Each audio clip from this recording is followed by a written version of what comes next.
So, well, hello there and welcome in the new session of matrix जिसमें we are going to study the Cramer's rule. See, Cramer's rule मतलब Cramer's जो person थे जिन्होंने ये बनाया है Cramer's rule, basically Cramer's rule जिन्होंने बनाया उनका ये मकसद था कि we can find out the solutions of linear equations using matrices and specially using determinant of matrices.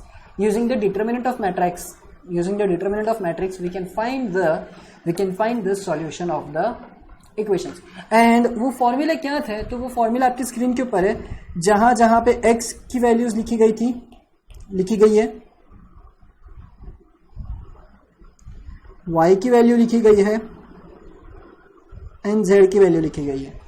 So these are the solutions of these equations. X, Y, Z are the solutions of these entire equations. Equation 1, equation 2 and equation 3. ये 3 के solutions है X, Y, Z. And वो कैसे है? So triangle denotes what? This triangle denotes determinant. Okay, so in short, determinant of x over determinant of a. अब ये determinant of a क्या है, determinant of x क्या है, वो सब पता चलेगा. Determinant of y का solution कैसे है, determinant of y divided by determinant of a. And z का कैसा है, determinant of z over determinant of a. मतलब जिसका solution अगर आपको निकालना है, आपको बस उसका determinant divided by determinant of a करना है. Now how do you find the determinant of a? So जो coefficients होते हैं x, y, z के तीनों equations के, उनको बस लिख दो. So यहाँ पे x का कोएफिशिएंट क्या है, a, y का b, z का c, यहाँ पे c1, b1, a1, यहाँ पे a2, b2, c2. तो इनको रो वाइज लिख दो. तो ये हो गया मेरा पूरे तीनों इक्वेशंस का x, y, z का कोएफिशिएंट्स, और उसको मैं मैट्रिक्स a डिनोट करता हूँ. जनरली लोग उसको सिर्फ डेल्टा डिनोट करते हैं, determinant. They do not use a और what, पर मैं a यूज करता हूँ ताकि अपने को थोड़ा वो रिप्रेजेंटेशन के लिए और याद रखने के लिए आसानी जाती है. सो वो अपने को रिप्रेजेंटेशन के लिए बोलो और लिखने के लिए बोलो तो अपने को वो आसानी जाती है. एनीवेज, सो क्या रहेगा मेरा डिटरमिनेंट ऑफ ए? मेरा determinant of a will be nothing but a b c a1 b1 c1 a2 b2 c2. That's it. क्या सर मैं 2x2 मैट्रिक्स का भी निकाल सकता हूं? बेटा हाँ, आप 2x2 मैट्रिक्स का भी निकाल सकते हो, कोई प्रॉब्लम नहीं है, कोई भी दिक्कत नहीं है. वहां पे सिर्फ xy रहेगा. अपन डायरेक्टली 3x3 मैट्रिक्स का देख रहे हैं ताकि 2x2 मैट्रिक्स तो ए ही आ जाना है तुमने.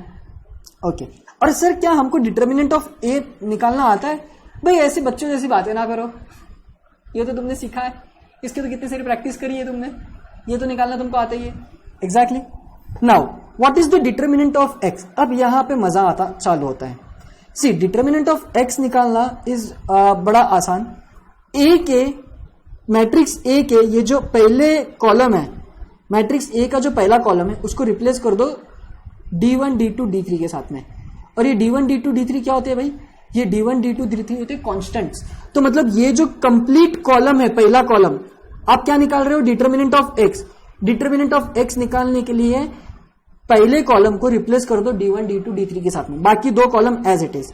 तो ये आ जाएगा d1 d2 d3, बाकी दो column as it is, b c b1 c1 b2 c2. And now अगर आपको डेल्टा y निकालना है, मतलब डिटरमिनेंट ऑफ y निकालना है, तो आप क्या करोगे?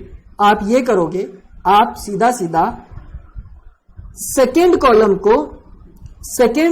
को एलिमिनेट कर दोगे और उसके जगह पे इसको इंट्रोड्यूस कर दोगे. मतलब क्या? मतलब ये बेटा a1 a2, तो ये एज इट इज रहेगा. एलिमिनेट क्या हो गया? रुको, पहले जो एलिमिनेट हुआ है मैं उसको लिखता हूं. जो एलिमिनेट हुआ है वो ये हुआ है b1 b2, और उसके जगह क्या आएगा? d1 d2 d3. बाकी रिमेन्स एज इट इज. कहां से? यहां से. डिटरमिनेंट ऑफ ए में चेंजेस कर रहे हैं अपन, ठीक है.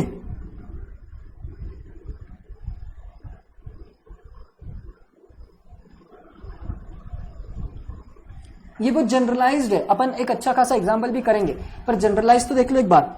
एंड नाउ इन ऑर्डर, अब तो आपको समझ में ही आ रहा होगा कि अगर आपको अगर डेल्टा जेड निकालना है तो डेल्टा जेड कैसे निकालेंगे? डेल्टा जेड कैसे निकालेंगे भाई?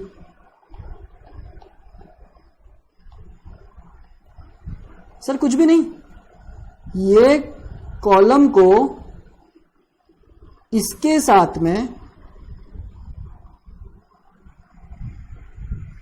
रिप्लेस कर देंगे।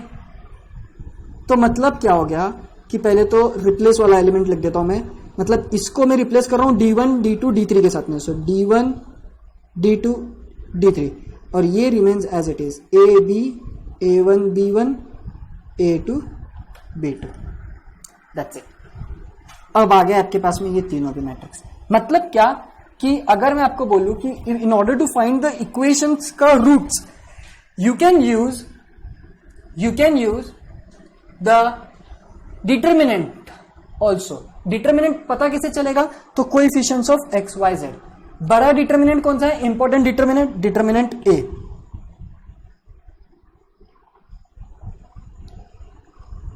Determinant A is very important determinant.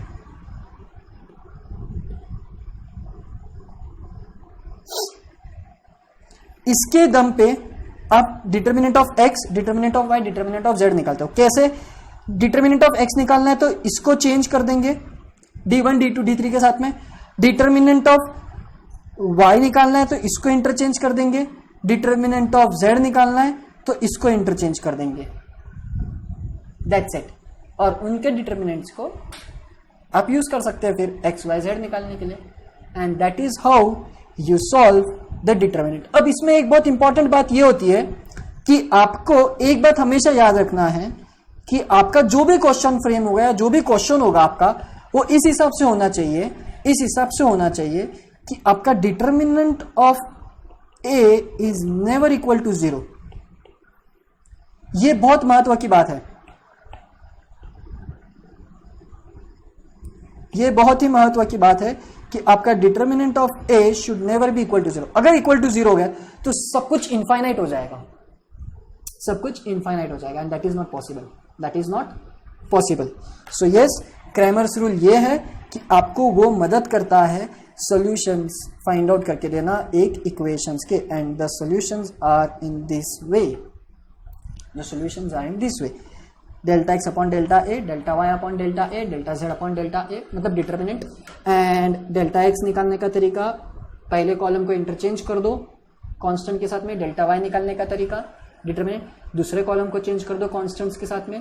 Delta Z निकालने का तरीका, तीसरे कॉलम को इंटरचेंज कर दो कांस्टेंट्स के साथ में। एल्स डेल्टा एक्स की इसमें दूसरा और तीसरा column remains as it is, delta y की इसमें पहला और तीसरा column remains as it is, delta z में पहला और दूसरा column remains as it is. किसके कंपैरेटिवली ये सब चल रहा है? लेकिन डेल्टा ए के कंपैरिजन में, डेल्टा ए के कंपैरिजन में, क्योंकि वो सबसे इंपॉर्टेंट है, क्योंकि वही तो सबसे इंपॉर्टेंट है। So in the next session what we are going to do is we are going to take an example and we are going to understand how really Cramer's rule helps us in find the roots of a linear equation. That's it from me guys. Thank you.